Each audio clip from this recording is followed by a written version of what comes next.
Hi everyone! Welcome to my channel at ngayon, titingnan natin ang isa pang kakilakilabot na kaso. Noong June 18, 2023, sa isla ng Kos, Greece, isang voluntaryong nagsasagawa ng paghahanap sa makakapal na tambo ng Tagaki Wetlands. Halos kalahating milya ang layo mula sa pinakamalapit na kabahayan ang nakapansin ng tila kakaibang bunto ng mga tuyong sanga. Nang kanyang siyasatin, natuklasan niyang may nakatagong malaking itim na trash bag sa ilalim nito. Sa loob ng bag ay naroon ang isang katawan na mahigpit na nakapalot sa isang karaniwang mapusyaw na kulay na bedsheet. Dahil sa matinding init at mamasamasang kondisyon ng latian, labis nang naapektuhan ang kalagayan ng mga lapi. Dahil dito, agad na pinayuhan ng mga forensic investigator ang pamilya na manatili sa ligtas na distansya. Hindi na posible ang pagkilala sa biktima sa pamamagitan lamang ng itsura.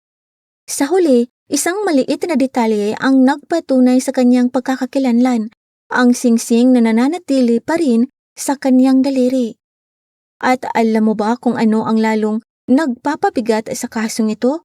Hindi naman naputol ang komunikasyon ni Anastasia sa labas ng mundo. Ilang sandali bago siya mawala, ginawa niya ang bagay na malamang ay gagawin din ng karamihan sa atin para sa sariling kaligtasan. Ipinadala niya sa kanyang nobyo ang eksaktong GPS location niya. Sa kwento natin ngayon, makikita natin kung paano nagsalubong ang malinaw na digital na ebidensya at ang isang napakasalimuot na pangyayari. Isa rin itong kaso kung saan lumitaw ang mga seryosong pagkukulang sa naging pagtugon ng mga kinauukulan. Balikan natin ang mga pangyayari. Noong June 17, isang araw bago matagpuan ang katawan, nagsagawa ng malawakang pagkahanap ang mga pulis, drone unit, K9 unit at dose-dose ng voluntaryo sa iba't ibang bahagi ng isla. Malapit sa isang abandonado at bahagyang gumuho ng gusali, may natagpuan silang isang cellphone. Maayos pa ang mismong telepono, ngunit wala na ang SIM card nito. Tandaan ang detalyeng iyan. Ang sinumang humawak sa teleponong iyon ay hindi basta kumilos ng padalos-dalos. Tila alam niya kung paano pigilan ang telepono sa pagpapadala ng signal at kung paano ito mawala sa mga tracking system. Hindi iyon isang aksidenteng kilos, mukhang sinadya ito. Kaya paano nga ba napunta si Anastasia sa loob ng isang trash bag sa gitna ng latian, gayong nakipag-ugnayan pa siya sa isang tao bago siya tuluyang nawala? Kalaunan, unti-unting nabuo ng mga investigador ang pagkakasunod-sunod ng mga pangyayari. Sa mismong sandaling matanggap ng kanyang nobyo ang GPS location, agad siyang nagtungo roon. Ngunit pagdating niya, wala na si Anastasia. Tahimik at walang tao ang lugar. Pagkatapos ay may kakaibang nangyari. Habang nakatingin siya sa kanyang telepono, nakita niyang gumagalaw ang location marker ng real time. Unti-unti itong lumalayo mula sa mataong bahagi ng isla at nagtungo patungo sa isang liblib na latian. Pagkaraan ng ilang sandali, bigla na lamang nawala ang signal. Hindi na ito muling lumitaw. Iyon din ang eksaktong oras kung kailan inalis ng isang tao ang SIM card mula sa cellphone. Ngunit ang sumunod na pangyayari ang mas mahirap unawain. Kinagabihan, agad na nagtungo ang nobyo ni Anastasia sa pinakamalapit na himpilan ng pulisya. Ipinakita niya sa mga pulis ang tracking data at ipinaliwanag na bigla na lamang nawala ang kanyang kasintahan. Sa kabila ng impormasyong dala niya, hindi ito agad itinuring na isang agarang sitwasyon at hindi rin kaagad tinanggap ang ulat tungkol sa pagkawala ni Anastasia. Pinagtawanan pa nila ang sitwasyon, simple lang ang naging palagay ng mga pulis. Inisip nilang malamang ay isang adultong turista lamang si Anastasia na nagpasyang magpalipas ng gabi kasama ang ibang tao.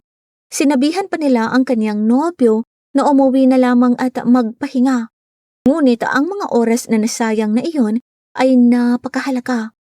Habang hindi binibigyang pansin ang babala, ang taong sangkot sa pangyayari ay malaya pang nakakakilos sa isla habang dala ang katawan ng biktima. Ang pagkakataong agad na makakilos ay tuluyan ng nawala. Kaya saan na nga ba talaga nagsimula ang kwentong ito? At sino ang dalagang kalaunang natagpuan sa gitna ng latian? Upang maunawaan kung paano nauwi sa ganitong trahedya ang lahat, sa resort town ng Marmari, kailangan nating balikan ang mga pangyayari ilang linggo bago ito. Noong unang bahagi ng May 2023, halos 6 na linggo bago magsimulang magsagawa ng malawakang paghahanap ang mga pulis gamit ang mga drone, dumating sa Greece ang isang magkasintahan mula sa Poland para sa isang seasonal na trabaho. Ang 27 years old na si Anastasia Patricia Rubinska ay dumating kasama ang kanyang nobyo na si Miko na 28 years old noon. Upang maunawaan ang mga desisyon ni Anastasia sa mga sumunod na araw, mahalagang makilala muna natin kung sino talaga siya. Ipinanganak si Anastasia noong February 23, 1986 sa Wrocław, Poland.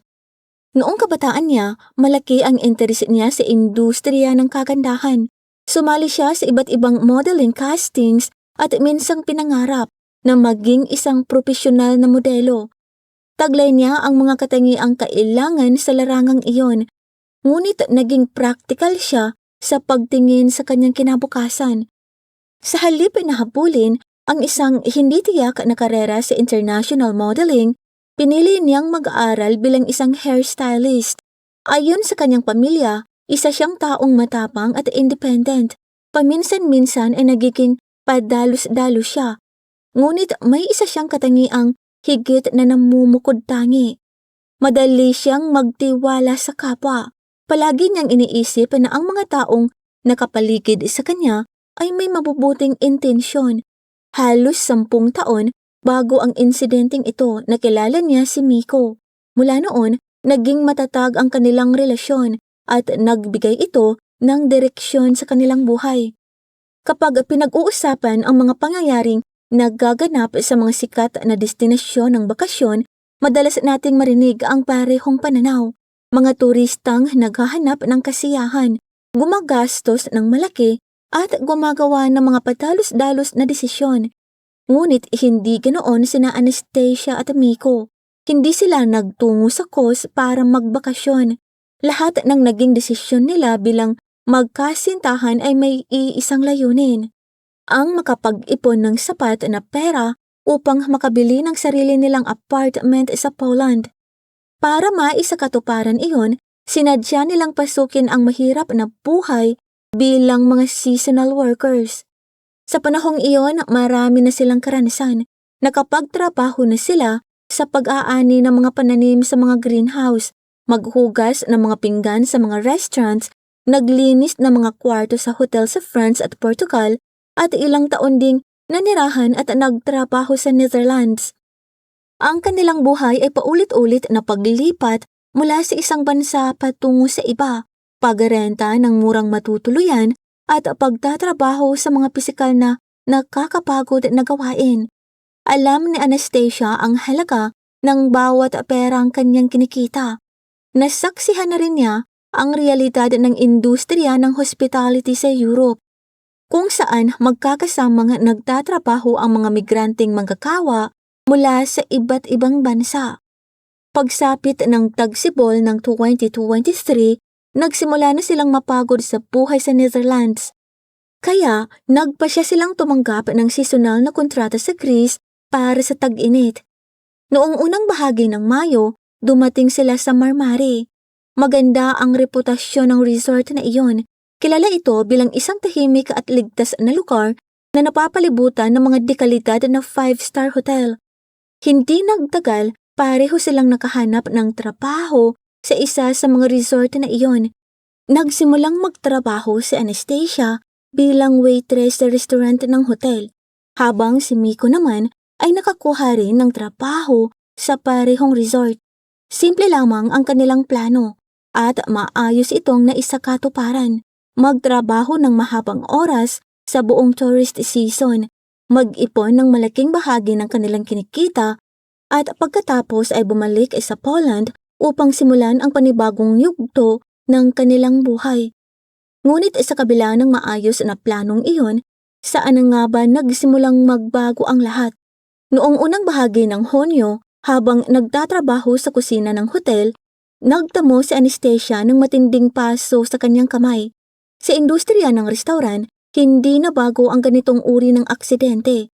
Ngunit dahil sa mahalumigimig na hangin mula sa dagat at sa madalas na pagkakababad ng kanyang kamay sa tubig, hindi naging maayos ang paggaling ng sukat. Unti-unti itong namaga at lalo pang lumala ang pananakit. Pagsapit ng June 11, umabot na sa puntong hindi na niya kayang magbuhat ng mabibigat na serving tray. Dahil dito, opisyal siyang nag-leave upang magpagaling. Sa unang tingin, tila maliit lamang na detalye iyon. Ngunit iyon na pala ang tahimik na naging simula ng mga pangyayaring tuluyang magbabago sa lahat. Sa kauna-unahang pagkakataon, matapos ang mahabang panahon, hindi na magkatugma ang araw-araw na schedule ng magkasintahan. Isinuot ni Miko ang kanyang uniforme at nagtungo sa kanyang evening shift, habang naiwan namang mag-isa si Anastasia sa kanilang pansamantalang tinutuluyan. Bandang 6 ng gabi, tinawagan ni Anastasia ang kanyang ina sa Poland. Nag-aalala siya sa kalagayan ng kanyang kamay. Nagpadala siya ng ilang larawan ng namamagang paso at humingi ng payo. Maikli lamang ang kanilang pag-uusap at tila nagmamadali pa. Nagkataon kasing nasa salon ang kanyang ina at kasalukuyang nagpapagawa ng buhok, kaya hindi sila nakapag-usap ng matagal.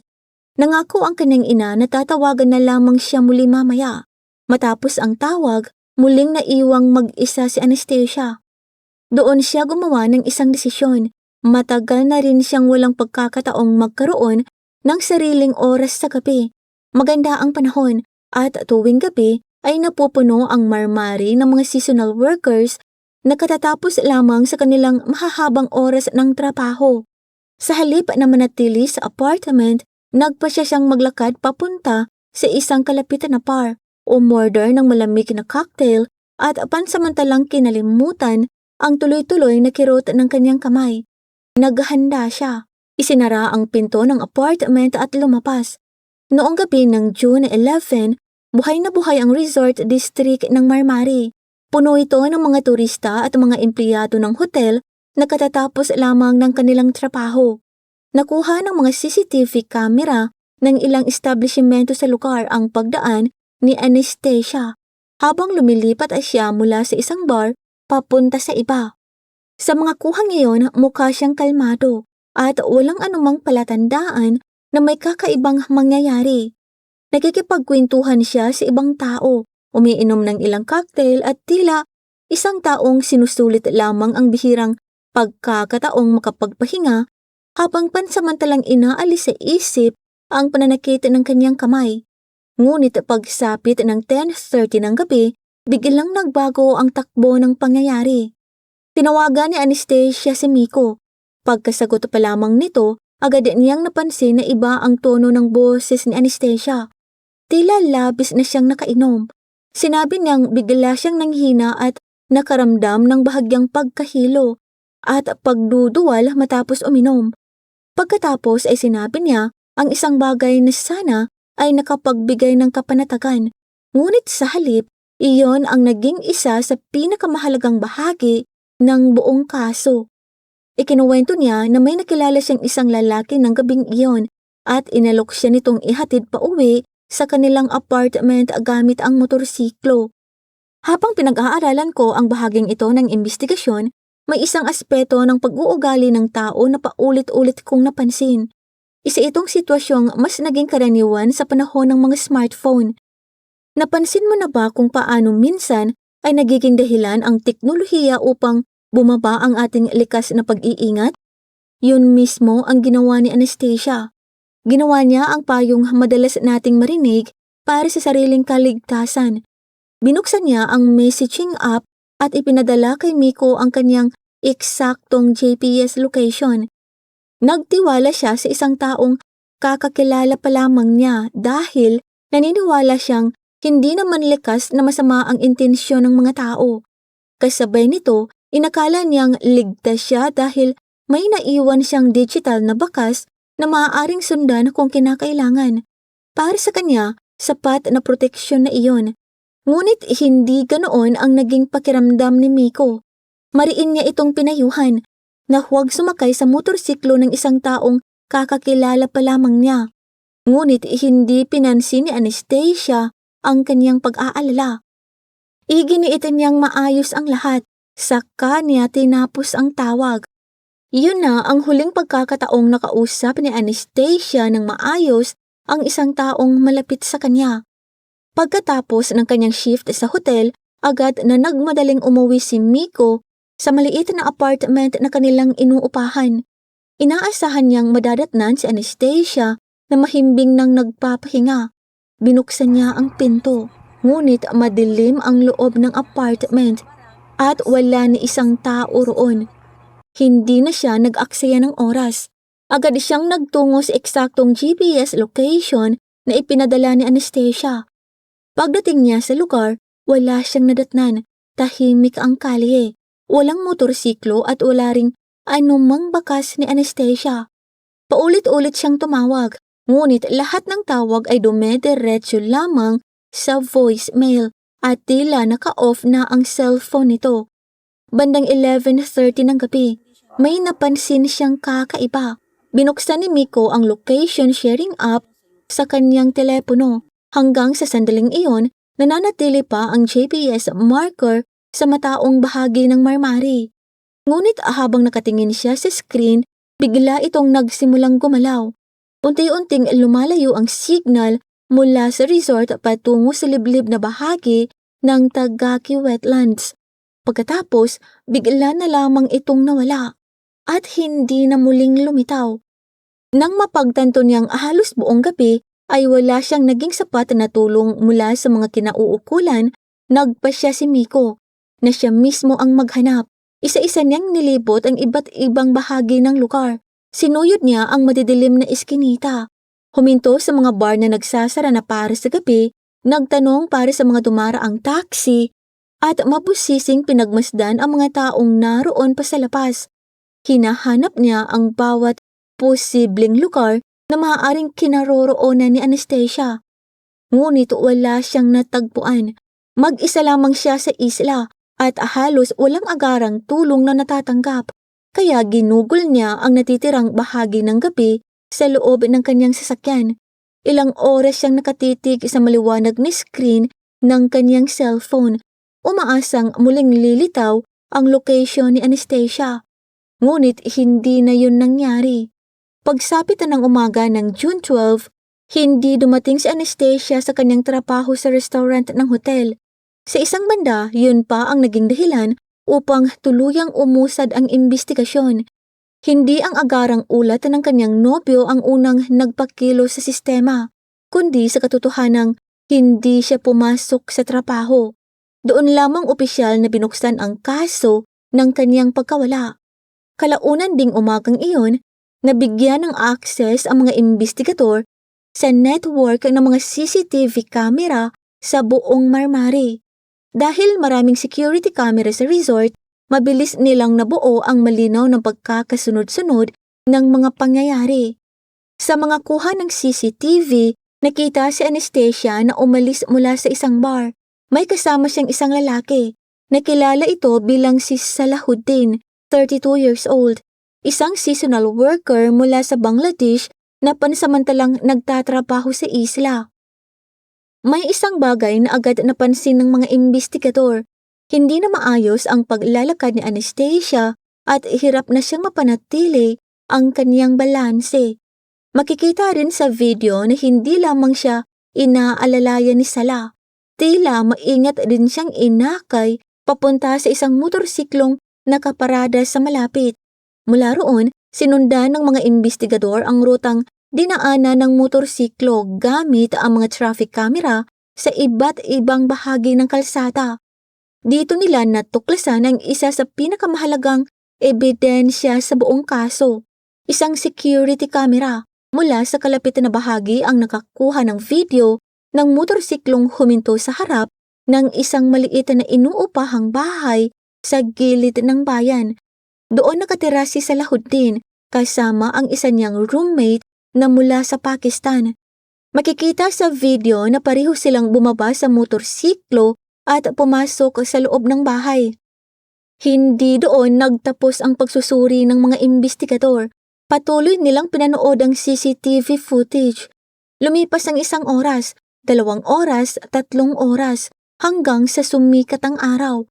Ngunit si Anastasia, hindi na muling nakita na lumabas ng bahay na yon. Sa tuwing sinusuri ko ang mga kasong tulad nito, iisa ang tanong na palaging bumabalik sa isip ko. Paano naiisip ng isang tao sa makabagong panahon na kaya niyang lampasan ang mundong halos bawat galaw ay naitatala ng iba't ibang kamera at digital na ebidensya? Maaaring maitago o maalis ang cellphone ng ibang tao, ngunit hindi ganoon na kadaling burahin ang lahat ng bakas na naiiwan sa paligid. Maaaring subukan ng isang tao na alisin ang mga pisikal na ebidensya, ngunit ang mabura ang lahat ng bakas mula sa dose-dosenang CCTV at surveillance camera na nakakalat sa isang makabagong lungsod ay halos imposibleng gawin. Sa isang paraan o iba pa, palaging may kamera na nakamasid. Hindi lamang ang rotang dinaanan ni Salahuddin noong gabing iyon ang naitala ng mga CCTV. Kinabukasan, habang desperadong sinusubukan ng nobyo ni Anastasia na hikayatin ang mga pulis na simulan ang paghahanap sa kanya, muling nakita si Salah sa iba't ibang surveillance footage. Makikita siyang kalmadong naglalakad sa sentro ng bayan. Pagkatapos ay nag-withdraw siya ng malaking halaga ng pera mula sa isang ATM bago dumiretso sa isang travel agency. Doon, bumili siya ng plane ticket papuntang Italy gamit ang sarili niyang pangalan. Agad na kinausap ng mga investigador ang kanyang mga katrabaho at mga kakilala. Ngunit wala ni isa sa kanila ang nakakaalam ng anumang plano niyang magbakasyon o bumiyahe. Dahil dito, naging kahinahinala ang kanyang naging kilos. Para sa mga investigador, kahawig ito ng mga sitwasyong madalas nilang makita kapag may isang taong nagmamadaling umalis ng bansa bago tuluyang lumawak ang isang investigasyon. Hindi na nag-aksaya ng oras ang investigative team. Agad silang nagtungo sa address na kanilang natukoy. Pagdating nila roon, si Salahuddin mismo ang nagbukas ng pinto. Sa simula pa lamang, kumilos siya na tila nagguguluhan at walang ideya kung bakit naroon ang mga pulis. Ngunit sa puntong iyon, hindi na gaanong mahalaga ang kanyang mga paliwanag. May mga bagay nang nagsisimulang magsalita para sa kanilang sarili.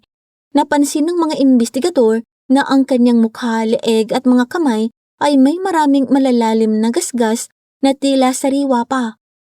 Nang tanungin siya kung paano niya nakuha ang mga yon, sinabi niyang nadisgrasya umano ang kanyang motorsiklo at napunta siya sa masukal na bahagi na may mga tinik na halaman.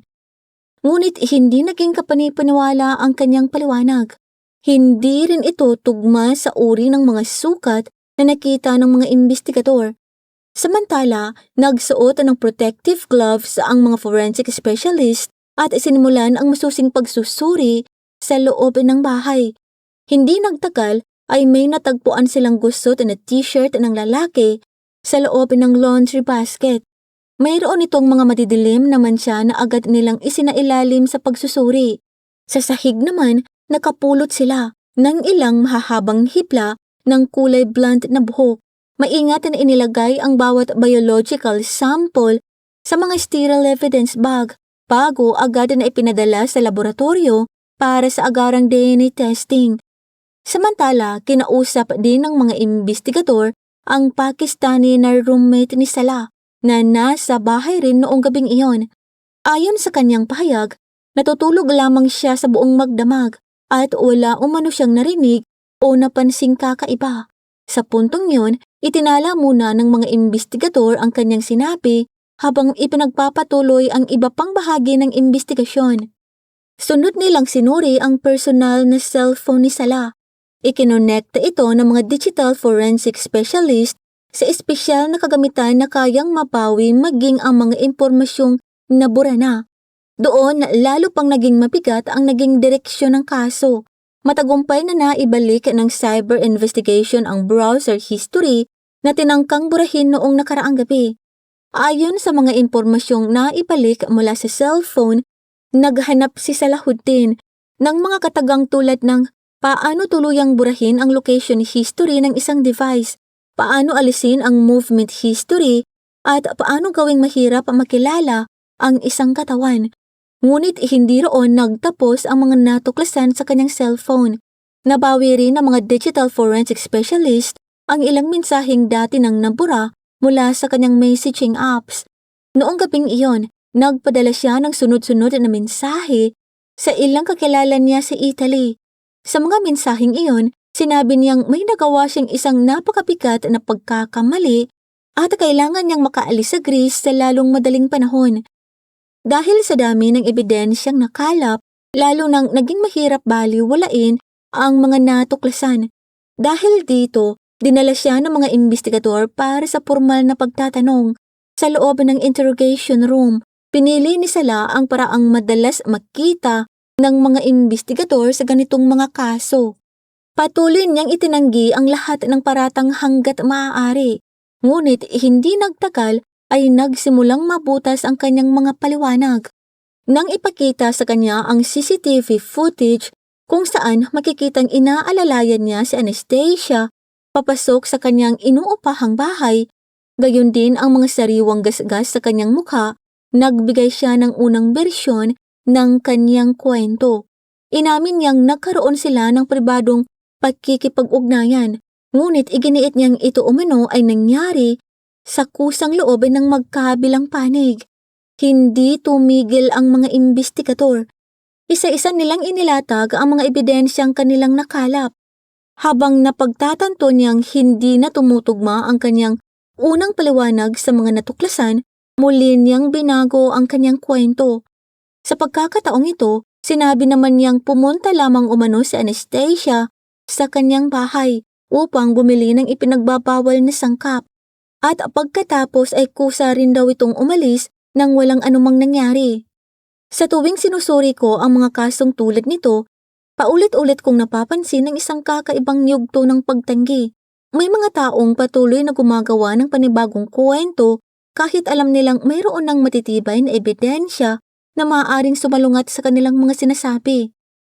Ngunit kapag nagsimula ng magsalita ang forensic science, hindi na sapat ang mga paliwanag na walang suportang ebidensya, at iyon mismo ang nangyari sa kasong ito. Lumabas sa resulta ng DNA examination na ang madidilim naman siyang natagpuan sa t-shirt ni Salahuddin ay tumugma sa DNA profile ni Anastasia. Wala nang naiwang pagdududa sa bahaging yun ng investigasyon. Makalipas ang ilang panahon, inilalabas ang opisyal na ulat ng autopsy. Pinag-isa nito ang mga natuklasang forensic at nagbigay ng malinaw na larawan ng paniniwalang nangyari sa loob ng maliit na inuupahang bahay. Batay sa ulat ng mga medical examiner, hindi ito isang kusang loob at payapang pagbisita. Ipinakita ng kanilang pagsusuri na nagkaroon ng matinding pagtatangka si Anastasia na ipagtanggol ang kanyang sarili. Nagtala rin ang mga eksperto ng maraming pinsalang natamo niya habang siya ay buhay pa, kabilang ang mga ebidensyang may kaugnayan sa isang sapilitang pangyayari na naging mahalagang bahagi ng investigasyon. Ipinakita ng mga natuklasan na ginawa ni Anastasia ang lahat ng kanyang makakaya upang ipagtanggol ang kanyang sarili. Ipinaliwanag din nito kung bakit may malalalim na gasgas sa mukha, leeg at ang mga kamay ni Salahuddin. Ito rin ang mga sugat na una niyang sinubukang ipaliwanag sa pamamagitan ng pagsasabing na disgrasya siya sa motorsiklo at napunta sa mga matinik na halaman. Ngunit hindi yun tumugma sa mga natuklasan ng mga investigador. Batay sa opisyal na ulat ng autopsy, ang sanhi ng kanyang pagpanaw ay pagkawala ng sapat na hangin sa katawan dulot ng pagkasakal. Mula sa mga ebidensya, ito ang naging konklusyon ng mga investigador tungkol sa naging sanhi ng kaniyang pagkamatay. Naniniwala rin silang matapos ang pangyayari ay agad na sinubukang alisin ng suspect ang mga posibleng ebidensya. Hindi naging madali ang paglipat sa katawan. Binalot muna niya si Anastasia gamit ang isang karaniwang bedsheet. Inilagay ito sa loob ng malaking itim na trash bag at isinama ang cellphone nito. Sa buong panahong iyon, patuloy pa ring nagpapadala ng location signal ang cellphone sa tracking device. Sa ilalim ng dilim ng gabi, naniniwala ang mga imbestigador na dinala niya ito patungo sa liblib na bahagi ng Tagaki Wetlands. Pagdating sa isang lugar na may nakatiwangwang na tubig, halos kalahating milya ang layo mula sa pinakamalapit na gusali, itinago umano niya ang mga labi sa gitna ng matataas na tambo at tinakpan ang lugar ng mga tuyong sanga. Pagkatapos lamang nito niya inalis ang SIM card mula sa cellphone ni Anastasia. Doon tuluyang nabigyang linaw ang palaisipang matagal na gumugulo kay Miko. Ang dahilan kung bakit gumagalaw ang location signal papunta sa latian ay dahil dala ng sospek ang cellphone habang umaalis at nang alisin ang SIM card, tuluyan nang naputol ang koneksyon nito sa cellular network. Sa pagbabalik umano niya, naniniwala ang mga imbestigador na itinapon niya ang SIM card malapit sa abandonadong gusali kung saan kalaunan ay natagpuan. Habang sinusuri ang buong kaso, may isang detalye ang nananatiling mahirap ipaliwanag. Ang Pakistani na roommate ay nasa loob din ng bahay noong gabing iyon ay paulit-ulit na nagsabing mahimbing siyang natutulog at wala siyang narinig o napansing kakaiba. Marami ang nagtaka kung paano posible yon, lalo na kung isa sa alang-alang ang mga natuklasan ng forensic investigation. Ilang ulit ay siyang kinapanayam ng mga pulis at masusing tinanong. Gayunpaman, wala silang nakitang sapat na ebidensya upang patunayang may alam siya o may direktang kinalaman sa nangyari. Dahil dito, nanatili lamang siyang isang saksi sa kaso. Sa puntong iyon, halos nabuo na ng mga imbestigador ang kabuoang larawan ng pangyayari. Mayroon na silang pinaniniwalaang motibo, malinaw na pagkakasunod-sunod ng mga pangyayari, mga resulta ng forensic examination at iba pang ebidensyang sumusuporta sa kanilang naging konklusyon. Ang natitira na lamang ay ang pagdadala ng kaso sa hukuman. Noong June 22, 2023, formal na sinampahan si Salahuddin ng mga kasong may kaugnayan sa sapilitang 6-wall na paglapag, pagdukot at sinadyang pagkitil ng buhay. Ngunit kahit na siya ay naaresto na, may isang mahalagang tanong na nananatiling walang malinaw na kasagutan. Naalala mo ba ang Pakistani na roommate na nabanggit natin kanina? Lalo pang naging palaisipan ang kanyang papel sa kaso nang may matuklasan ang mga imbestigador. Ang mga labi ni Anastasia ay natagpuan sa bahagi ng Tagaki Marshes na dati nang nasuyod ng search team. Noong unang nilang paghahanap sa lugar na iyon, wala silang nakita. Dahil dito, isinaalang-alang ng mga imbestigador ang posibilidad na maaaring may ibang taong tumulong sa paglilipat o pagtatago ng mga lapi matapos ang unang operasyon ng paghahanap. Gayunpaman, sa kabila ng paulit-ulit na pagtatanong at karagdagang imbestigasyon, wala pa ring sapat na ebidensyang natagpuan upang mapatunayan na may isa pang taong direktang sangkot sa nangyari. Hanggang sa kasalukuyan, nananatiling walang tiyak na kasagutan ang bahaging iyon ng kaso. Hindi nagtagal, lumawak ang usapan ng kasong ito at hindi na lamang ito naging isang lokal na imbestigasyon. Humantong pa ito sa isang usaping pang-international, formal na hiniling ng pamahalaan ng Poland na ilipat sa kanilang bansa ang sospek upang doon siya litisin. Dahil doon ipinanganak at lumaki ang biktima. Ngunit hindi ito pinagbigyan ng mga otoridad sa Greece. Nanatili sa ilalim ng jurisdiksyon ng Greece ang paglilitis sa kaso. Mahigit 1 taon ding tumagal ang proseso sa korte. Sa buong paglilitis, patuloy na itinanggi ni Salahuddin ang lahat ng pananagutan. Paulit-ulit niyang iginiit ang parehong pahayag na umalis umano si Anastasia sa kanyang bahay nang ligtas noong gabing iyon. Ngunit noong December 6, 2024, tuluyan nang naglabas ng hatol ang korte. Hinatulan si Salahuddin ng habambuhay na pagkakakulong bukod pa sa karagdagang 13 taong sentensya kaugnay ng kasong pagdukot. Ayon sa batas ng Greece, hindi siya maaaring maghain ng aplikasyon para sa parol hanggat hindi pa siya nakapagsisilbi ng hindi bababa sa 25 years sa kulungan. Sa huli, ipinakita ng kasong ito na kahit may mga makabagong teknolohiyang tulad ng GPS tracking at iba pang digital na ebidensya, may mga pagkakataong hindi pa rin ito sapat upang makaiwas sa trahedya kung hindi agad na isasagawa ang nararapat na pagtugon sa tamang oras. Maraming salamat po sa panunood. Kung hindi naman po kalabisan, paki-like at subscribe po sa aking channel, and as always, keep safe everyone.